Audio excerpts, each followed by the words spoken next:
चलो चलो जल्दी से, जल्दी आ जाओ मैदान में, देर मत करो।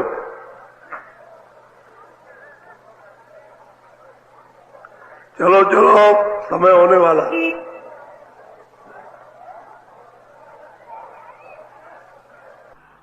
जल्दी निकल आओ, जल्दी। आज बहुत अच्छा सुनाऊंगा,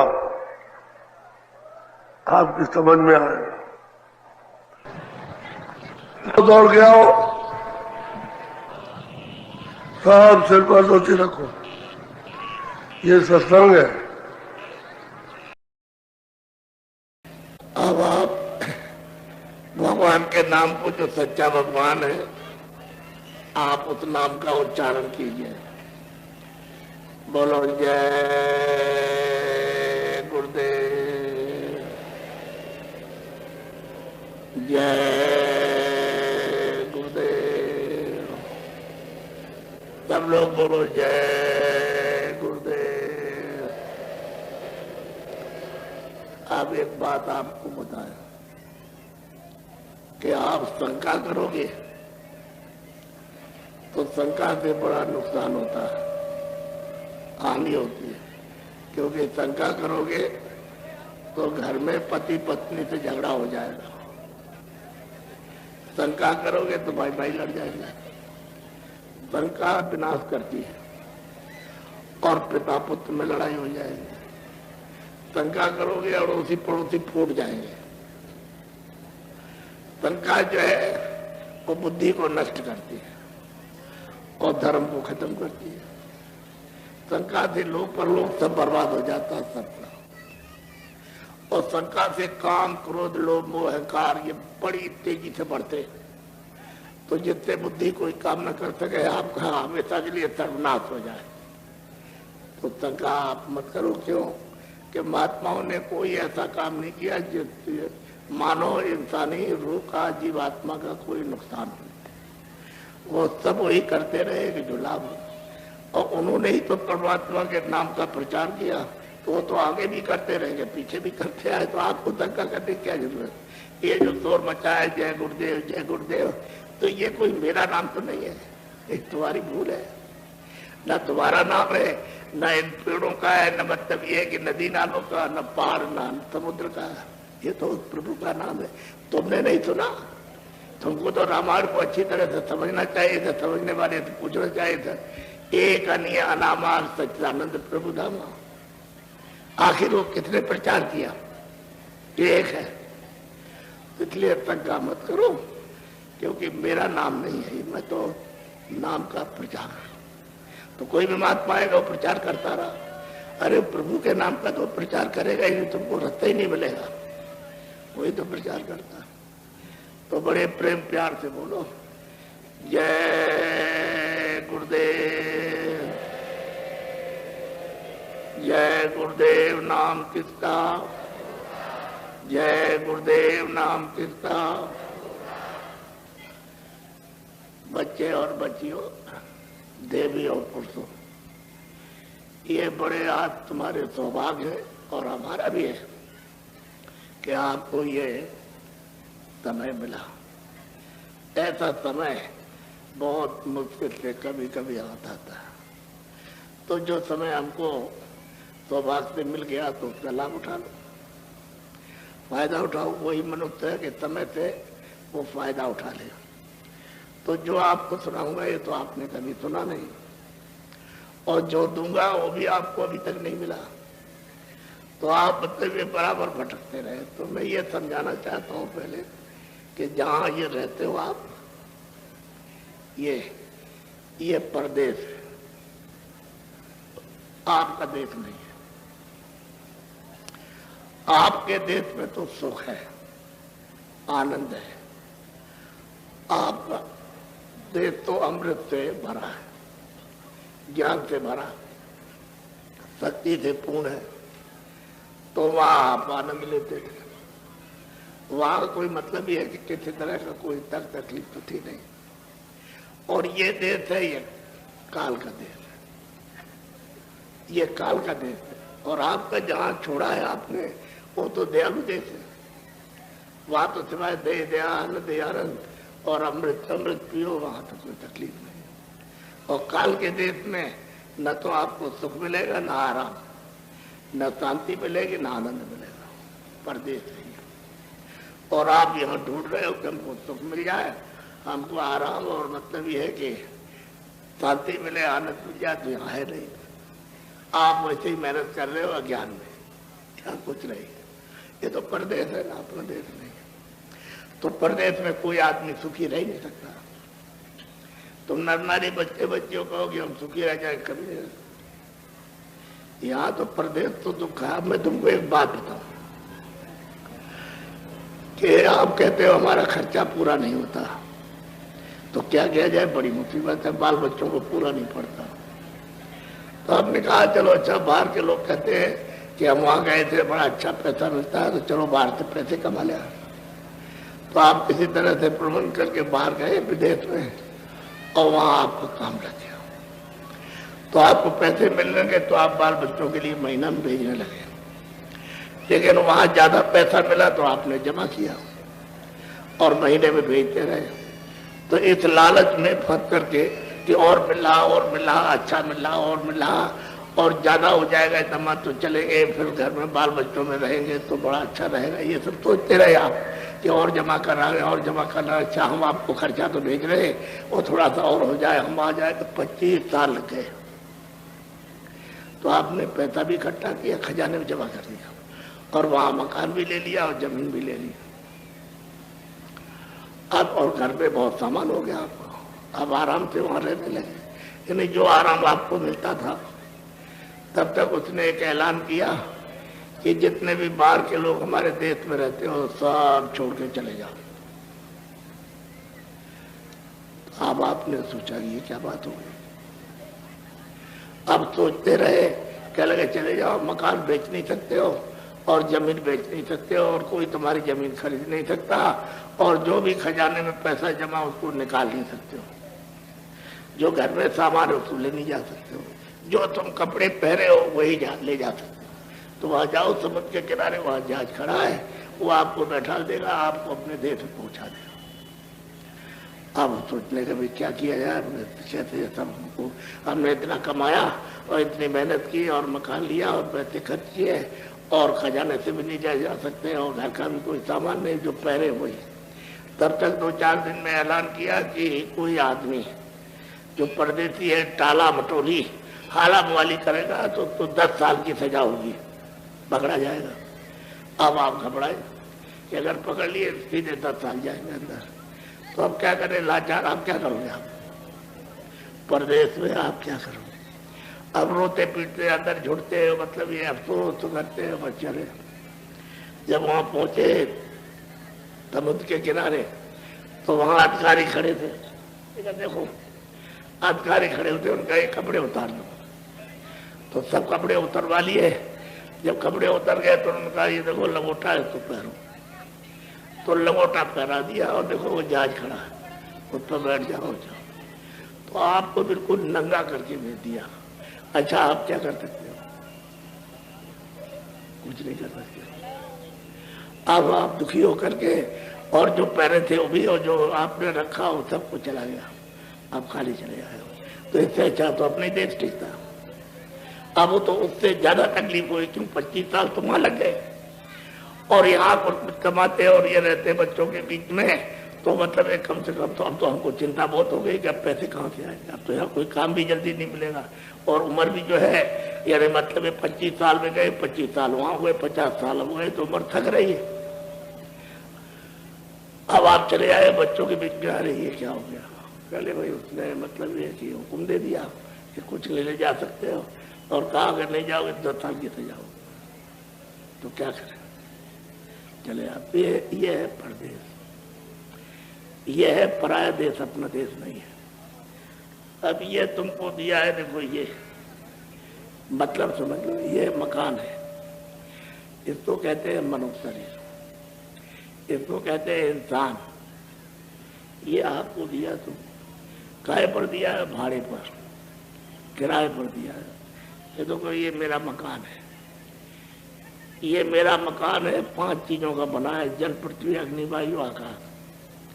5 चीजें बराबर बराबर मिला दी और इसमें जीवात्मा को ऐसे बैठा दिया।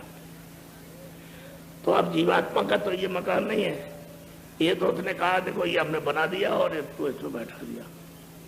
अब ये मकान जो है वो क्या है, 5 तत्वों का। तो जब ये चेतन इसमें बैठेगा तो चालू हो गया। अब चलने फिरने लगा और देखने लगा और सुनने लगा। तो उसने कहा देखो ये मैंने मकान तुमको दिया और इस मकान की हिफाजत के लिए ताकि ये खड़ा रहे, कमजोर ना हो जाए, टूट फूट ना जाए, उसके लिए ये हमने बाहर से सामान किराए पर दिया। तुमको जमीन दी है, तुम इसमें अनाज और सब्जी और फल और ये वो सब कुछ तुम इसमें से तैयार करो और इसके काम लाओ। दुकान करो, दफ्तर का काम करो और मजदूरी करो, तो जो कुछ ले आओ इसकी मरम्मत करना, मलम पट्टी करना, इसको ठीक करना, ये हमने सब भाड़े पर दिया और ये मकान किराए पर तुमको दिया, तुम्हारा नहीं है, तुम्हारा नहीं है। और ये जीवात्मा को बैठाया इसके ऊपर। तो मैंने तुमसे ये कहा कि भाई जीवात्मा को जगा कर मेरे मकान के द्वारा और अपने प्रभु के पास पहुंचा दो, जहां से मैं मांग करके ले आया हूं। क्योंकि आप तो मांग करके ले आए, आप यहाँ के तो है नहीं, वो तो मांग के ले आए। तो मालिक ने दे दिया हमको, मांगा था, तो तुम वहां जा सकते हो, हम तुमको रोकेंगे नहीं। अब ये मतलब ये है कि तुम तो ये समझते, तुम तो कहते हो हमारा है। पहले तो उसने कहा था कि भाई देखो ये मकान हमारा शुद्ध साफ है, हम तुमको देते हैं, इसमें कोई कूड़ा कचरा नहीं, तो हमारे मकान में रहना और कूड़ा कचरा इसमें जमा ना हो, ये नहीं पाप और पुण्य, अच्छा और बुरा इसमें जमा न करना, ये साफ सुथरा है। कह रहे हाँ बिल्कुल ठीक है, और इसको अपना मत समझना, ये मेरा है। तो मैं जब कहूँगा कि आप मेरा मकान जो किराए पर लिया मुझे दे दो, तो सीधा दे देना। और मैंने जो इसकी मरम्मत के लिए, मलम पट्टी के लिए जो ये सामान दिया है, तो हम उनसे कहेंगे सामान हमको दे दो, तो हमारा दे देगा। तो आपने वचन दिया था कि हम ये मकान भी दे देंगे, जो सामान है सब आपको लौटा देंगे, उससे हम काम लेंगे। ठीक है, तो आप बैठे रहेंगे। तो आपने उसका मकान भी गंदा कर दिया, यानी पाप है, पुण्य है, अच्छा है, बुरा है, बद है, नेक है, झूठ है और सत्य है, और न्याय है, अन्याय है, और चोरी है, डकैती, मार और पीट है, ये सब आपने जो किए, तो इस मकान में गंदगी जमा हो गई। अब वो जब आएगा तो कहेगा हमारा तो मकान बहुत बदबूदार है, बहुत गंदा हो गया, तो फिर क्या करेगा? आप पहले सोचो। तो उसके इस मकान में और ये परदेश में, ये परदेश है, ये परदेश का सामान है ये, तो इसमें किसी को सुख नहीं मिलेगा, आराम नहीं मिलेगा और शांति नहीं मिलेगी और आनंद मिलेगा ही नहीं, क्योंकि आनंद तो यहाँ है नहीं। आप बताओ, आप तो खोज रहे हो सुख, आराम, शांति और आनंद, और महात्मा कहते हैं कि यहाँ है नहीं। तो आपको तो ये पूछना चाहिए था कि भाई हम यहाँ खोज रहे हैं सुख, आराम, आनंद, शांति, तो कहाँ मिलेगा? तो जानकार महात्मा होता कि चलो हम तुमको बताएं। तो जब वो बता देता तो आप चल देते, तुमको सुख भी मिल जाता, आराम भी मिलता और शांति मिलती, आनंद मिल जाता, तो तुम्हारा छुटकारा हो जाता। क्या छुटकारा होता? न तुम जलनते न मरते, न तुम चौरासी में जाते, न नरकों में जाते। फिर तुमको ये सब चीजें कंटक जो है, तो ये नहीं, ये सब तुमको भोगना पड़ता और अपने घर पहुंच जाते तो सदा सुख के, आराम, आनंद के, अमृत के सागर में रहते। वहां तो कोई मरता जलमता नहीं, वहां कोई दफ्तर नहीं, खेती नहीं, दुकान नहीं, और न वहां कोई कपड़ा है, न कोई खाता है, न पीता है, न वहां जलमता है, न मरता है। ऐसा तुम्हारी सब जीवात्माओं का सुख का धाम है। तो आपने छोड़ दिया, परदेश में आए।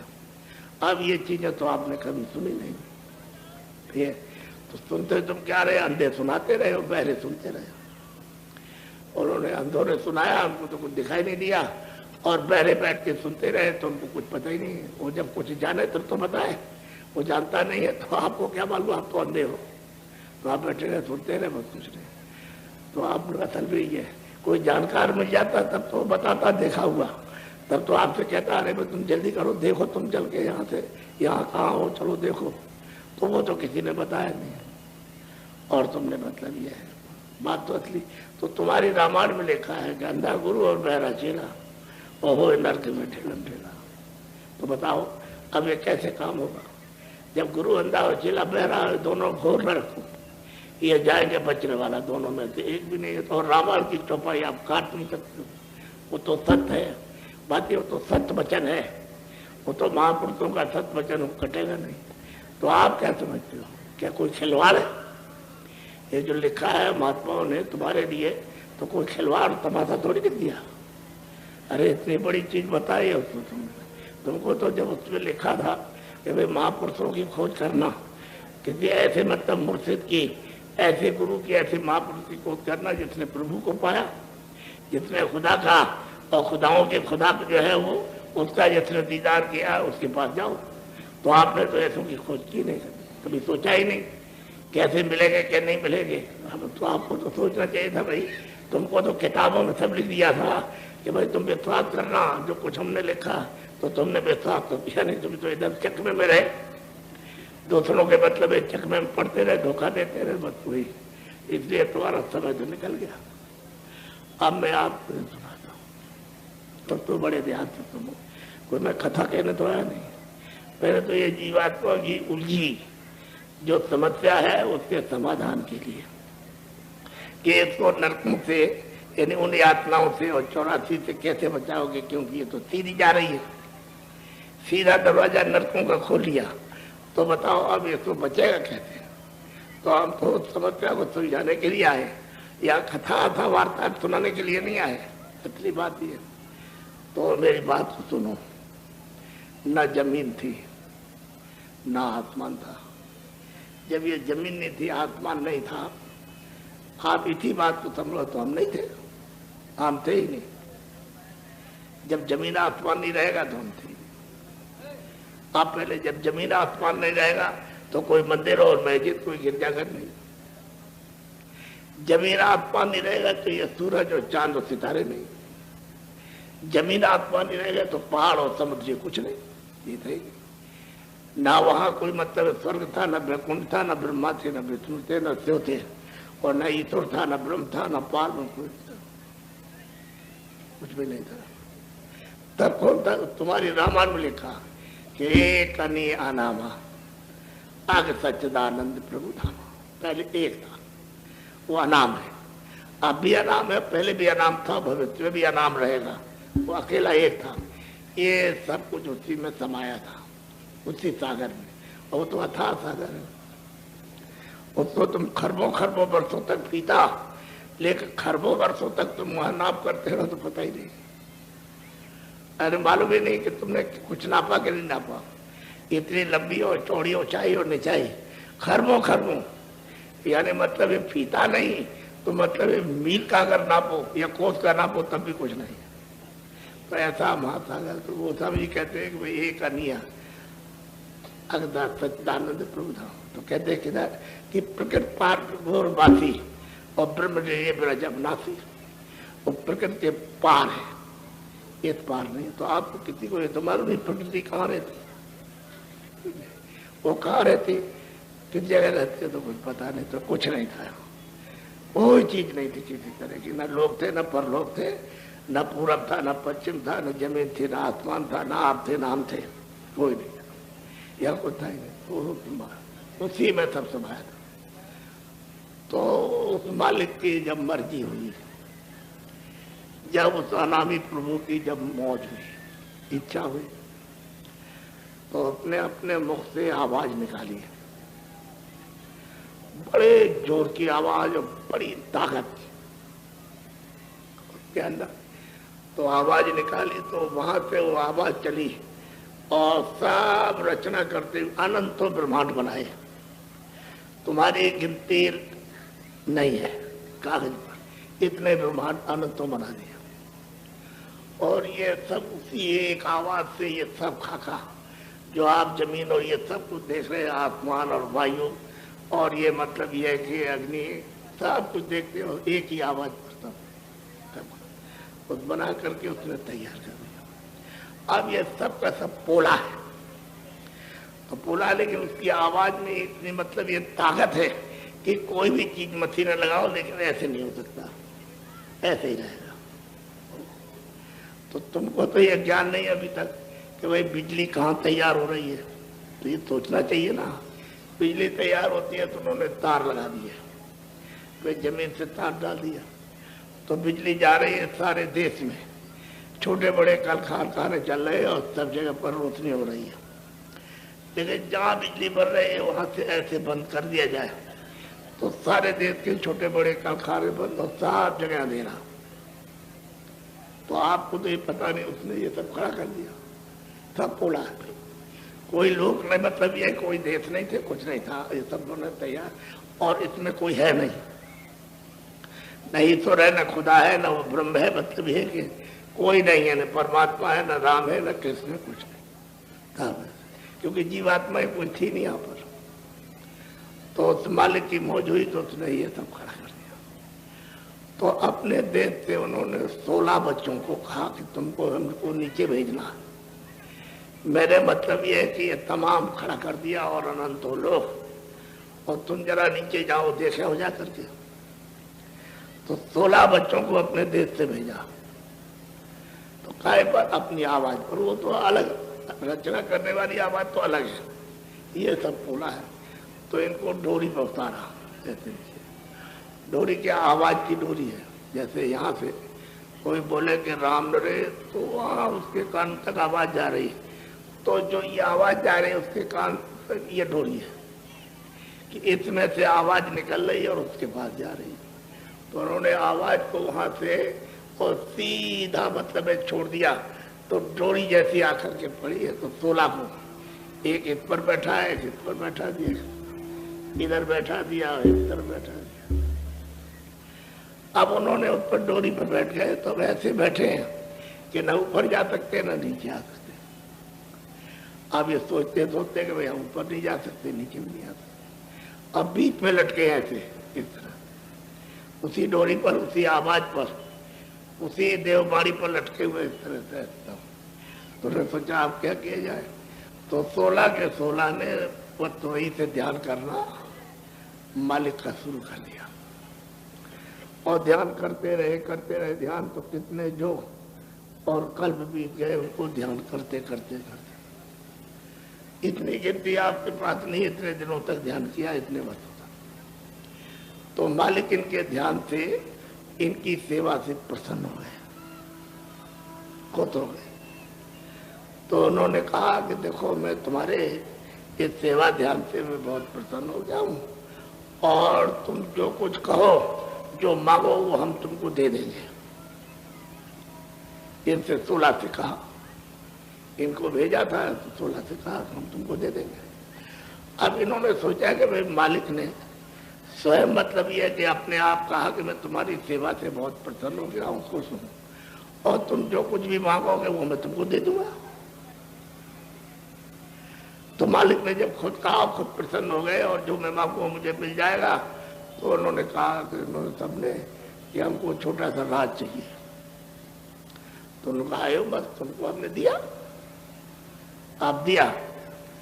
उनसे कहा तो अब ये तो खुश हो गए। तो उन्होंने कहा हम तुमको दिया, अब बिना जीवात्माओं के कोई भी रचना नहीं हो सकती है। तो इनसे कहा कि देखो भाई हमने पहले इससे सब लोग लोकांतर बना करके और मसाला नीचे उतार दिया।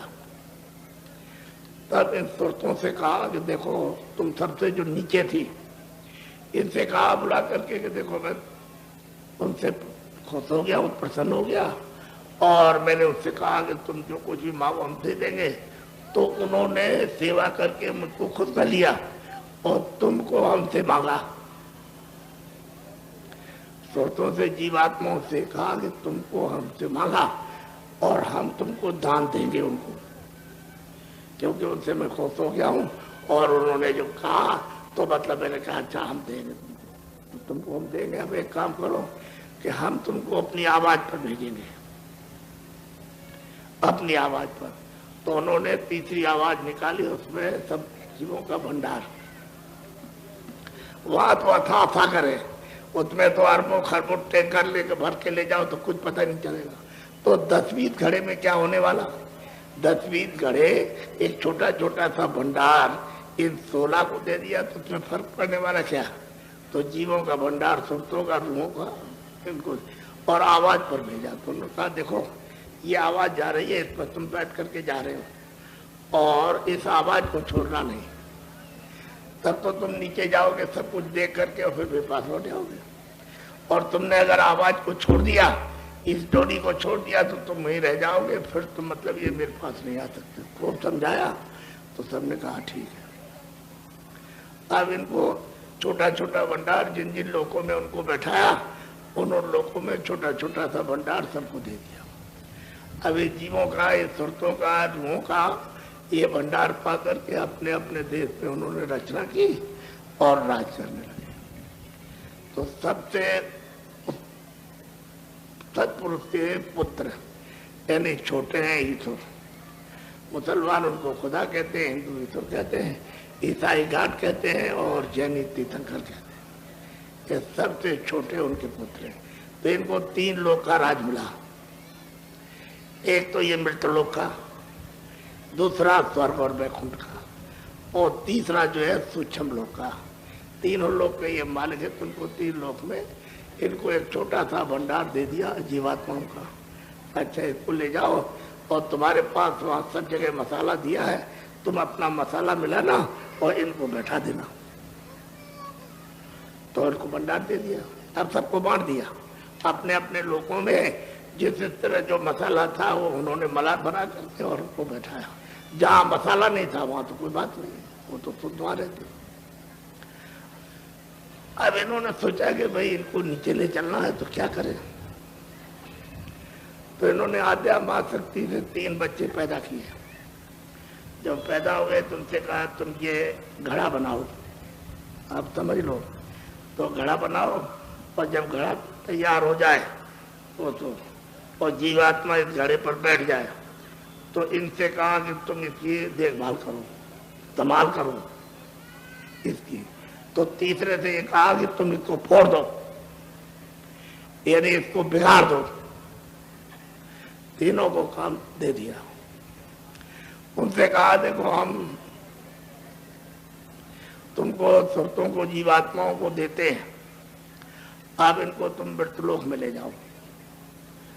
तो उन्होंने मसाला दे दिया और मृतलोक में ले आए। तो देखो सुनो मेरी बात, एक जैसे सुई की नोक होती है, उसमें बूंद भी नहीं कहा जाएगा, उसमें जरा सा एक कण है। तो माँ के गर्भ में बीज डाला, जैसे जामुन देते हो, अरे दूध में जरा सा जामुन डाल दिया तो जम जाएगा, दही बन जाएगा ऐसे। तो वो गर्भ में जब उसका जामुन दिया तो हर महीने महीना होता है। तो महीना हुआ अंदर, फिर महीना हुआ, फिर महीना हुआ, फिर महीना, तो इतना बन गया। ऐसा बड़ा मुलायम, ऐसे ऐसे कीजिए तो ऐसा समझ। तो माँ के पेट में जब 4 महीने का हो गया तो 5वें महीने में जीवात्मा को वही नाम से जो उतारा गया था उसको ऐसे अलग कर खड़ा कर दिया। तो ये नाम पकड़े हुए हैं, इसके अंदर नहीं है शरीर में। जो ये शरीर बनेगा उसके अंदर नहीं, ऊपर है दरवाजे पर।